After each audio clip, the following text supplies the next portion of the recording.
ഒന്നിന് 2 രൂപയോ? കർത്താവേ, എന്നാ അന്യായ വില! 2 രൂപ ഒട്ടും കൂടുതലല്ല ചേച്ചി. ചക്കക്കുരു ഉൾപ്പെടെയായി വില. ഇതെന്നാത്തിനാടി ചക്ക വില കൊടുത്തു വാങ്ങുന്നേ? നമുക്ക് വീതം കിട്ടിയ പുരയിടത്തിലെ പ്ലാവേൽ ചക്ക പുണ്ണ് പോലെയല്ലേ പിടിച്ചു കിടക്കുന്നത്. ഞാൻ പോയി ചക്ക ഇട്ടോണ്ട് വരാം. പിന്നെ എന്റെ ഒരു കച്ചി വരും, ഇരിക്കാൻ പറ. ചക്ക 2-3 ഒന്നിച്ച് കെട്ടിയേ തലയിലോട്ട് വെച്ചോണം. നിന്റെ അപ്പൻ നിന്നെ എന്റെ തലയിലോട്ട് കെട്ടിവെച്ച പോലെ. പ്ലാവേൽ കയറാൻ ആള് വേണം. ആര് വിളിക്കും? നമ്മുടെ സാമുവേലിന്റെ മകനാ വിളി. നല്ല കയറ്റമുള്ള ജോലിയാന്നാ കേട്ടെ. അങ്ങേര് സബ് കളക്ടറാ ചേട്ടാ. ഒന്ന് വേഗം വാടി, ബസ് ഇപ്പൊ പോവും.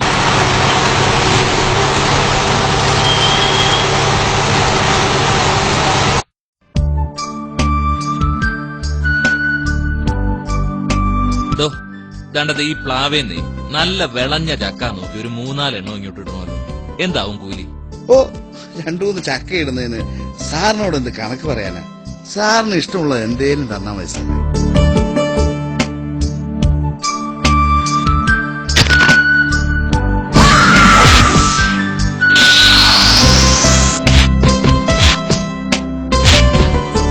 ദാ 10 രൂപയുണ്ട്.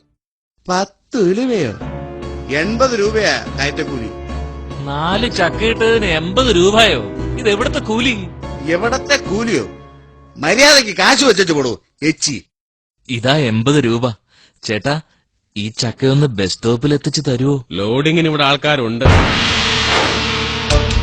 ചക്ക ഒന്നിന് ചുമട്ട് കൂലി 20 രൂപയാ.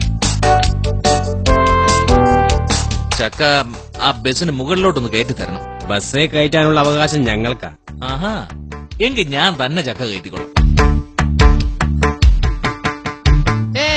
ചക്കയൊന്നും ബസ്സിനകത്ത് കയറ്റാൻ പറ്റില്ല. അത് മുകളിലേക്കിട്. താൻ ബസിന്റെ മുകളിൽ ചക്ക കയറ്റുന്ന ഒന്ന് കാണണം.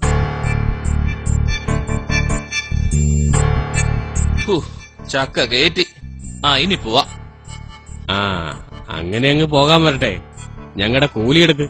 എന്നാ കൂലി? ഞാനല്ലേ ചക്ക കയറ്റിയത്. താൻ ഇവിടത്തുകാരനൊന്നും അല്ലേ. എടോ, ഞങ്ങളുടെ നോക്കുകൂലി താടോ 80 രൂപ. 1972 ലേബർ ആക്ട് പ്രകാരം നിശ്ചിത വേതന വേഗ ഇടപാട് തീർക്കടോ, ഞങ്ങൾക്ക് പോവാനുള്ളതാ.